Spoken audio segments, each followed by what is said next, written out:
تستمر السلسلة في السيرة المؤصلة في السيرة المؤصلة.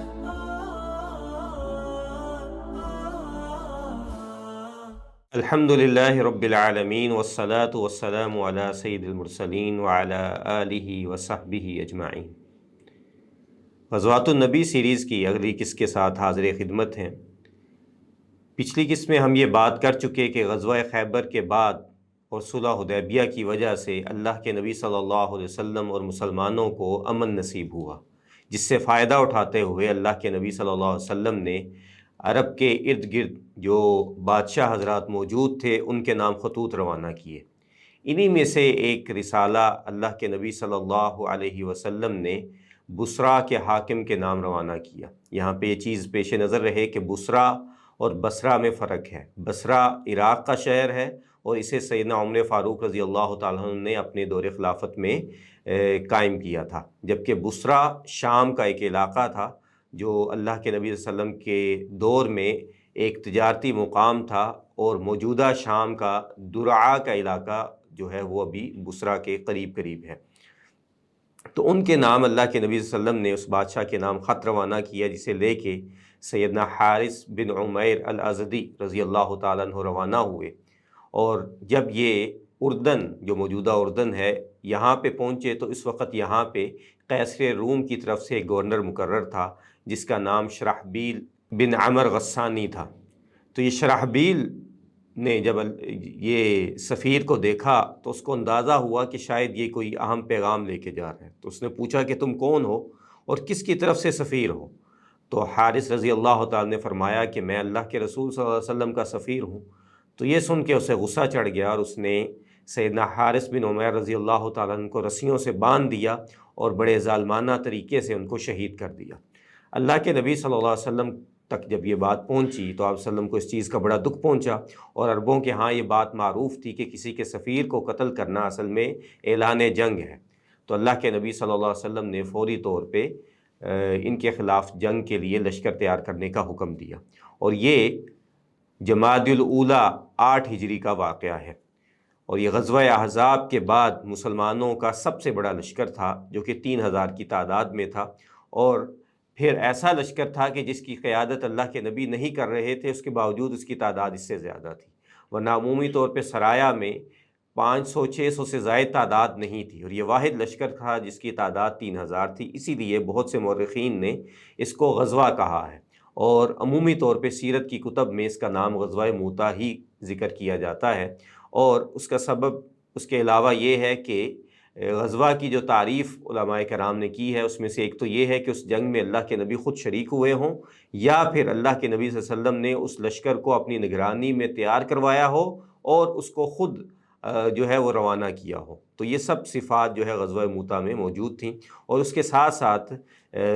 کیونکہ اللہ کے نبی صلی اللہ علیہ وسلم کو اللہ تعالیٰ نے وحی کے ذریعے اس جنگ سے متعلق مسلسل آگاہ کیا، تو اس لیے بھی بہت سے اہل السیر کے ہاں اس کو غزوہ کا نام دیا گیا ہے۔ تو بہرحال یہ جس مقام پہ سیدنا حارث بن عمیر رضی اللہ تعالیٰ عنہ کو شہید کیا گیا، یہ بلقاء کی جگہ تھی جو اردن میں اب واقع ہے، اور اس کا محافظہ ہے، محافظہ جس کو آپ ایک تحصیل کہہ سکتے ہیں، تو اس کے قائم مقام ہے، اور موجودہ جو عمان ہے جو اردن کا دارالحکومت ہے اس سے اس کا فاصلہ تقریباً 200 کلومیٹر ہے۔ جبکہ یہ جنگ جہاں پہ پیش آئی وہ موتا کہلاتا ہے، اور موتا جو ہے یہ بھی عمان سے 140 کلومیٹر دور جو ہے وہ جنوب کی جانب واقع ہے۔ جو اس کے قریب ترین جو اہم شہر ہے وہ کرک ہے، جو یہاں سے 12 کلومیٹر دور واقع ہے، اور یہ 16 کلومیٹر کے علاقے پہ پھیلا ہوا چھوٹا سا شہر ہے۔ جبکہ موتا کا مدینہ طیبہ سے جو فاصلہ ہے وہ تقریباً 800 کلومیٹر سے زائد ہے، اور مدینہ سے یہ شمال کی جانب یعنی کہ شام کی جہت میں واقع ہے۔ تو اللہ کے نبی صلی اللہ علیہ وسلم نے 3000 صحابہ کرام رضی اللہ تعالیٰ عنہم کو یہ انتقام لینے کے لیے روانہ کیا، اور آپ صلی اللہ علیہ وسلم نے ان پہ سیدنا زید بن حارثہ رضی اللہ تعالیٰ عنہ کو امیر مقرر کیا۔ اللہ کے نبی صلی اللہ علیہ وسلم نے ان کو فرمایا کہ علیکم زید بن حارثہ فإن اصیب زید فجعفر، یعنی جعفر بن ابی طالب، فإن اصیب جعفر فعبداللہ بن رواحہ الانصاری رضی اللہ تعالی عنہم، کہ اللہ کے نبی نے فرمایا کہ تمہارے اوپر امیر زید بن حارثہ ہیں، اگر وہ شہادت کے مرتبے پہ سرفراز ہو جائیں تو پھر جعفر بن ابی طالب تمہارے امیر ہوں گے، اور اگر وہ بھی شہید ہو جائیں تو پھر عبداللہ بن رواحہ الانصاری رضی اللہ تعالیٰ عنہ تم پہ امیر ہوں گے۔ اور پھر اس کے بعد اللہ کے نبی صلی اللہ علیہ وسلم نے اس لشکر کو جو ہے وہ وصیت کی اور فرمایا کہ اوصیکم بتقوی اللہ وبمن معاکم من المسلمین خیرا اغزوا بسم اللہ، کہ میں تمہیں تقوی کی جو ہے وہ وصیت کرتا ہوں، اور جو تمہارے ساتھ مسلمان ہیں ان سب کے لیے بھی خیر کے لیے تمہیں وصیت کرتا ہوں۔ تو تم اللہ کا نام لے کے اس جنگ کو لڑو، اللہ کے رستے میں لڑو اور اللہ کے لیے لڑو۔ اور پھر اس کے ساتھ ساتھ اللہ کے نبی نے نصیحت فرمائی کہ عورتوں، بچوں، بوڑھوں کو کچھ نہ کہنا، جو اپنی عبادت گاہ میں عبادت میں مصروف ہو ان کو کچھ نہ کہنا، ان کی عبادت گاہوں کو نہ گرانا، درختوں کو نہ کاٹنا، اور سب سے پہلے انہیں اسلام کی دعوت دینا اور اس جگہ پہ جا کے رکنا جہاں پہ حارث رضی اللہ تعالیٰ عنہ کو شہید کیا گیا تھا۔ یہاں پہ یہ پیش نظر رہے کہ اللہ کے نبی صلی اللہ علیہ وسلم اس لشکر کو روانہ خود کر کے آئے، اور ان کو ایک روایت کے مطابق ثنیۃ الوداع اور ایک دوسری روایت کے مطابق جرف تک ان کو چھوڑ کے آئے۔ تو یہ لشکر جو ہے معان کے مقام پہ پہنچا جو شمالی حجاز کا اختتام ہے، اور اس سے آگے شام جو ہے وہ شروع ہو جاتا ہے اور اردن کے علاقے شروع ہو جاتے ہیں۔ تو یہاں پہ جب یہ لوگ پہنچے تو انہوں نے اپنے جواسیس کے ذریعے یہ پتہ لگایا کہ یہاں پہ بلقا جو ان کی ریاست ہے اردن کی، جہاں پہ کیسر روم کا گورنر تھا شرحبیل، تو اس کے ایک مقام معاب پہ قیصر روم خود موجود ہے، اور 1,00,000 کا لشکر اس کے ساتھ موجود ہے، اور اس کے ساتھ ساتھ ارد گرد کے جو عرب قبائل اور مقامی لوگ ہیں وہ بھی اس کے ساتھ مل گئے ہیں، اور ان کی تعداد 2,00,000 تک پہنچ گئی ہے۔ تو اب یہ سب لوگ آپس میں مل بیٹھے کہ کیا کیا جائے۔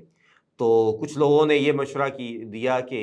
ہم یہاں سے واپس پلٹتے ہیں اور اللہ کے نبی کو جو ہے وہ خبر دیتے ہیں جا کے کہ اتنے بڑے لشکر کا ہم کیسے مقابلہ کر سکتے ہیں، جبکہ دوسری طرف کچھ لوگ جو تھے انہوں نے یہ کہا کہ ہم یہاں سے کوئی کسی آدمی کے ہاتھ پیغام بھیجتے ہیں تو اللہ کے نبی مزید افرادی قوت ہمارے لیے روانہ کر دیں گے، تو پھر ہم جا کے جہاد کریں گے۔ تو عبداللہ بن رواحہ رضی اللہ تعالیٰ عنہ جو ہے انہوں نے اصرار کیا کہ نہیں بھائی یہ بات درست نہیں ہے، ہم لوگ کس مقصد کے لیے آئے ہیں؟ ہمارا مقصد تو ایک ہی ہے نا کہ ہم شہادت کے مرتبے پہ سرفراز ہو جائیں، تو اگر شہادت مل گئی تو الحمدللہ، ورنہ ہم غالب ہو جائیں گے تو وہ بھی الحمدللہ۔ اور اس کے ساتھ ساتھ ہم افرادی قوت کے بلبوتے پہ نہیں لڑتے، بلکہ عمومی طور پہ ہماری قلت ہوتی ہے، ہم صرف ایمان کی بدولت اللہ کے دین کی نصرت کے لیے اور اللہ کی نصرت کے ساتھ لڑتے ہیں۔ تو ان کی اس ولولانہ تقریر کی وجہ سے صحابہ کرام رضی اللہ تعالیٰ عنہم جو ہیں وہ آگے روانہ ہونے کے لیے تیار ہو گئے، اور یہاں سے وہ چلے اور پھر وہ موتا کے مقام پہ پہنچے۔ تو یہاں پہ کیسے روم نے بھی اپنے لشکر کو حرکت دی، اور مشارف کے مقام پہ جا کے ان کا آمنا سامنا ہوا، اور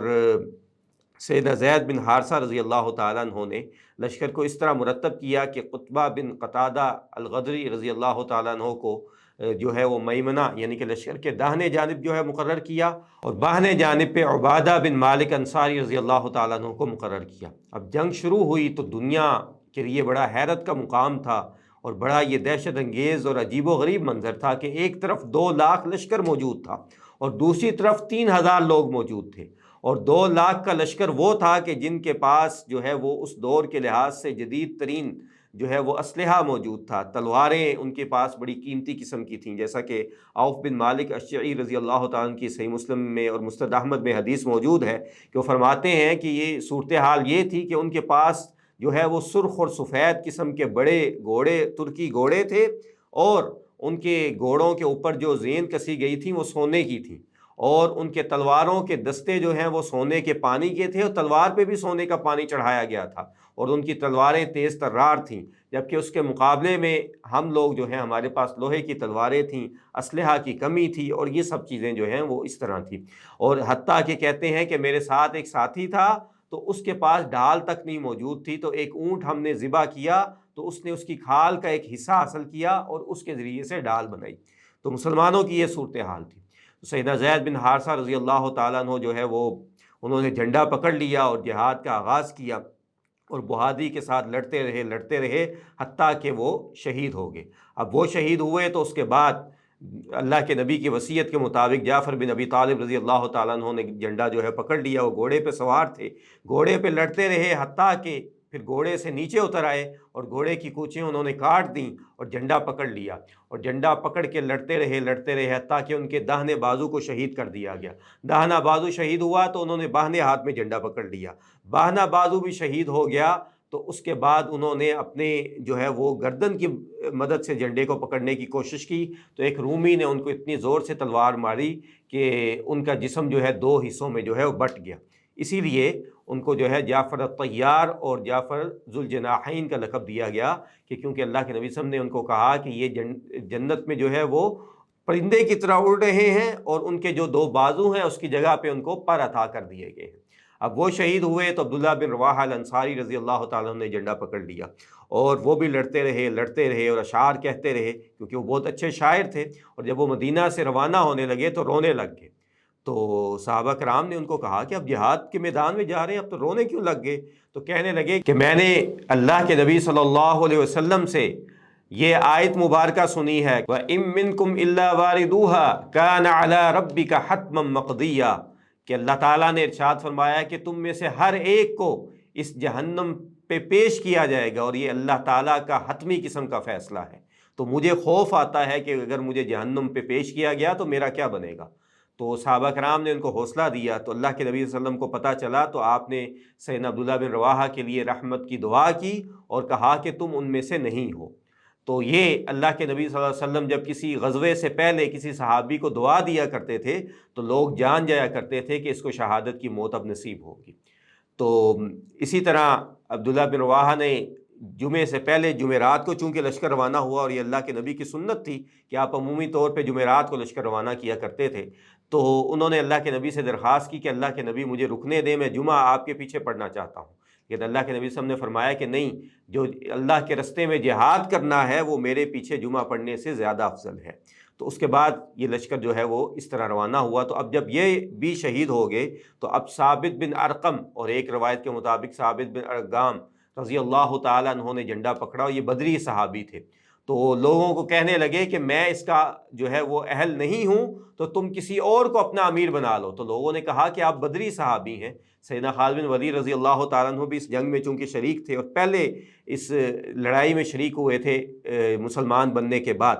تو وہ بھی کہنے لگے کہ آپ اس کے زیادہ اہل ہیں، آپ پہلے اسلام قبول کر چکے ہیں، آپ بدری ہیں۔ تو انہوں نے کہا کہ خالد بن ولید کو کہا کہ آپ تو جنگی امور کے ماہر ہیں، آپ مجھے نظر آگے تو آپ اس جنگ کے اہل ہیں، آپ اس جھنڈے کو پکڑنے کے اہل ہیں۔ اور اس کے بعد باقی صحابہ کرام رضی اللہ تعالیٰ عنہ کا بھی اتفاق ہو گیا کہ خالد بن ولید ہی جھنڈا پکڑیں، تو ان کو جھنڈا دے دیا گیا۔ خالد بن ولید نے جھنڈا پکڑا تو اس کے بعد انہوں نے لڑائی شروع کی، اور وہ خود کہتے ہیں کہ میرے ہاتھوں سے 9 تلواریں جو ہیں اس دن ٹوٹ گئیں، حتیٰ کہ ایک 10ویں تلوار میرے ہاتھ میں آئی جو چھوٹی سی یمنی تلوار تھی، اس کے ساتھ میں مقابلہ کرتا رہا۔ تو اس سے اس جنگ کی سختی اور ہولناکی کا اندازہ لگایا جا سکتا ہے۔ تو اب اس کے بعد روایات میں اختلاف ہے، اور شیخ صفی الرحمن مبارک پوری رحمہ اللہ نے جس طرح کہ لکھا ہے کہ نظر یہ آتا ہے کہ سب روایات کا مطالعہ کرنے کے بعد یہ سمجھ آتی ہے کہ پہلے دن جنگ کا اختتام ہوا اور خالد بن ولید رضی اللہ تعالیٰ نے مسلمانوں کے لشکر کو بچا کے نکال دیا، اور دوسرے دن انہوں نے یہ تدبیر کی کہ انہوں نے مسلمانوں کے لشکر کی ترتیب کو مختلف کر دیا، یعنی کہ میمنہ کو میسرہ کر دیا، اور جو مقدمہ تھا اس کو جو ہے وہ پیچھے لے گئے اور پیچھے والوں کو آگے لے گئے، اور کچھ لشکر کو پیچھے روک دیا، اور ان کو حکم دیا کہ جب لڑائی شروع ہو جائے تو تم نے تھوڑی تھوڑی دیر کے بعد اپنے گھوڑوں کو پیچھے سے بھگا کے لانا ہے، تاکہ ایسے لگے کہ گرد و غبار اڑے اور یہ لگے کہ پیچھے سے مزید لشکر آ رہا ہے۔ تو اس تدبیر کے ساتھ اگلے دن مسلمان جب داخل ہوئے، اور سیدنا خالد بن ولید نے ساتھ ساتھ مسلمانوں کے لشکر کو پیچھے دھکیلنا شروع کر دیا، اور رومیوں کو یہ لگا کہ مسلمانوں کے لیے نئی نصرت اور مدد جو ہے وہ نازل ہو چکی ہے، اور یہ پیچھے جو ہٹ رہے ہیں تو یہ چاہتے ہیں کہ ہم عرب کے صحراؤں میں داخل ہو جائیں اور ان کے چنگل میں جو ہے وہ پھنس جائیں۔ تو وہ لوگ جو ہے وہ پیچھے ہٹ گئے، اور اس طرح خالد بن ولید رضی اللہ تعالیٰ عنہ مسلمانوں کو جو ہے وہ اس جنگ سے نکال کے لے آئے۔ اب دوسری طرف مدینہ میں کیا صورتحال تھی؟ تو اللہ کے نبی صلی اللہ علیہ وسلم نے جب یہ جنگ جاری تھی تو آپ نے صحابہ کرام رضی اللہ تعالیٰ عنہم کو جو ہے وہ جمع کیا، اور آپ نے سیدنا بلال کو کہا کہ وَأَمَرَ أَن يُنَادِ الصَّلَاةُ جَامِعَةً، کہ لوگوں کو جو ہے وہ جماعت کی نماز کے لیے اکٹھا کرو، اور پھر آپ صلی اللہ علیہ وسلم نے جو ہے ممبر پہ چڑھے اور آپ نے کہا کہ الا اخبرکم ان جیشکم ھذا الغازی، کہ یہ جو لشکر روانہ ہوا تھا جو جہاد کے لیے، کہ میں تمہیں اس کی خبر نہ دوں؟ تو صحابہ نے کہا کہ بالکل دیجئے۔ تو اللہ کے نبی صلی اللہ علیہ وسلم نے فرمایا کہ وہ دشمن کے ساتھ بھڑ گئے ہیں اور ان کے ساتھ شدید لڑائی کر رہے ہیں، فَأُصِيبَ زَيْدٌ شَهِيدًا، اور زید بن حارثہ رضی اللہ تعالیٰ عنہ جو ہیں وہ شہید ہو چکے ہیں۔ تو اللہ کے نبی نے کہا فَاسْتَغْفِرُوا لَهُ، تو ان کے لیے تم سب لوگ استغفار کرو۔ اور پھر تھوڑا وقت گزرا تو اللہ کے نبی صلی اللہ علیہ وسلم نے فرمایا کہ ثم اخذ اللواء جعفر بن ابی طالب، کہ اب جھنڈا جو ہے جعفر بن ابی طالب کے پاس ہے، فشد علی القوم حتی قتل شہیدا، اور انہوں نے جو ہے وہ اس قوم کے خلاف یعنی رومیوں کے خلاف شدت کے ساتھ لڑائی کی ہے، حتیٰ کہ وہ بھی شہید ہو چکے ہیں۔ اور پھر اللہ کے نبی نے لوگوں کو کہا کہ ان کے لیے بھی استغفار کرو۔ پھر اسی طرح اللہ کے نبی صلی اللہ علیہ وسلم نے سیدنا عبداللہ بن رواحہ کے بارے میں خبر دی کہ اب جو ہے جھنڈا لواء ان کے پاس ہے، اور انہوں نے بھی قتال کیا اور وہ بھی شہید ہو گئے۔ اور اس کے بعد اللہ کے نبی صلی اللہ علیہ وسلم نے فرمایا کہ جب خالد بن ولید رضی اللہ تعالیٰ عنہ کے ہاتھ میں جھنڈا آ گیا تو اللہ کے نبی صلی اللہ علیہ وسلم نے فرمایا کہ اللہم هو سیف من سیوفک، کہ آپ نے فرمایا کہ اللہ تو مدد کر اپنے اس بندے کی، یہ تیری تلواروں میں سے ایک تلوار ہے۔ اور دوسری ایک حدیث کے مطابق اللہ کے نبی نے فرمایا کہ اب جھنڈا جو ہے اللہ کی تلواروں میں سے ایک تلوار کے ہاتھ میں آ گیا ہے۔ تو اللہ تعالیٰ نے پھر جو ہے اللہ کے نبی صلی اللہ علیہ وسلم نے فرمایا کہ اللہ نے اس کی مدد کی ہے اور اس کو فتح نصیب کر دی ہے۔ تو پھر خالد بن ولید رضی اللہ تعالیٰ عنہ کو اس دن کے بعد سیف اللہ کا لقب جو ہے وہ دے دیا گیا، اور پھر اللہ کے نبی نے لوگوں کو حکم دیا کہ اس لشکر کے استقبال کے لیے نکلو، تو لوگ پھر ان کے استقبال کے لیے نکلے۔ تو بہرحال سیدنا خالد بن ولید رضی اللہ تعالیٰ عنہ اس مختصر سے لشکر کو لے کے مدینہ میں جب پہنچے تو اللہ کے نبی صلی اللہ علیہ وسلم نے ان سب لوگوں کی جو ہے وہ تعریف کی، اس لشکر کی تعریف کی، اور آپ صلی اللہ علیہ وسلم نے خود اس کو فتح قرار دیا۔ تو اس کے بارے میں مورخین کہتے ہیں کہ یہ اصل میں تو جو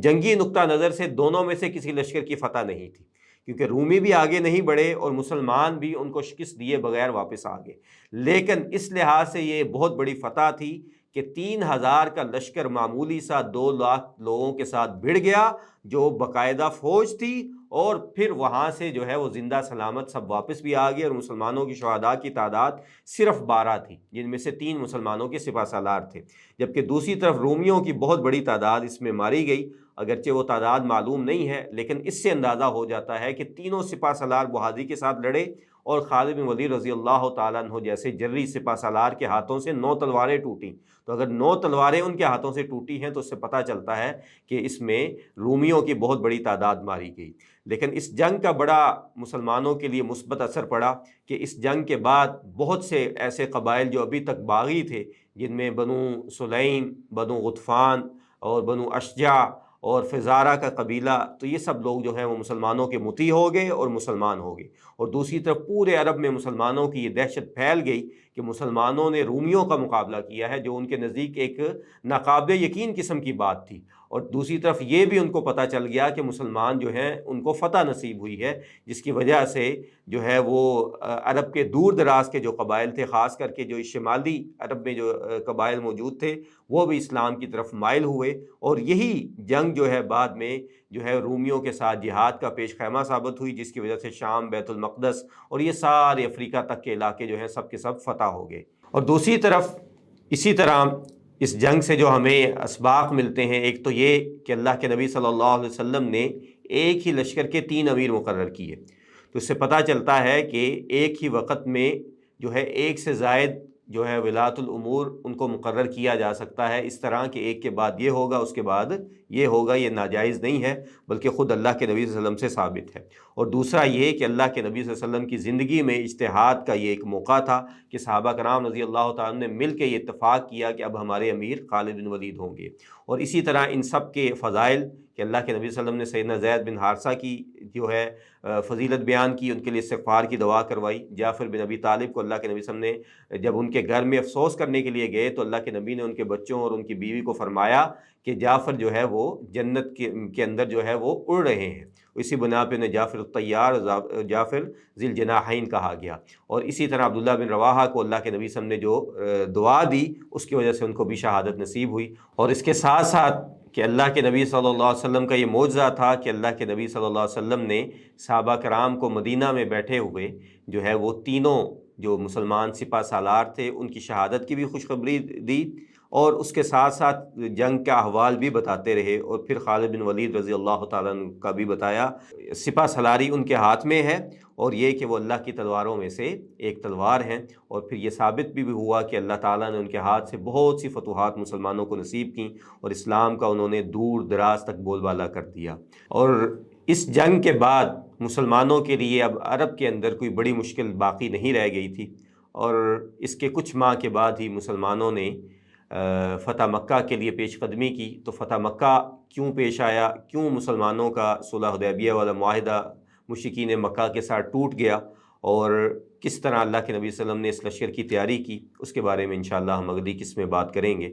تو اللہ تعالی ہمیں نبی کریم صلی اللہ علیہ وسلم کی سیرت پہ عمل کرنے کی توفیق عطا فرمائے۔ وآخر دعوانا ان الحمد للہ رب العالمین۔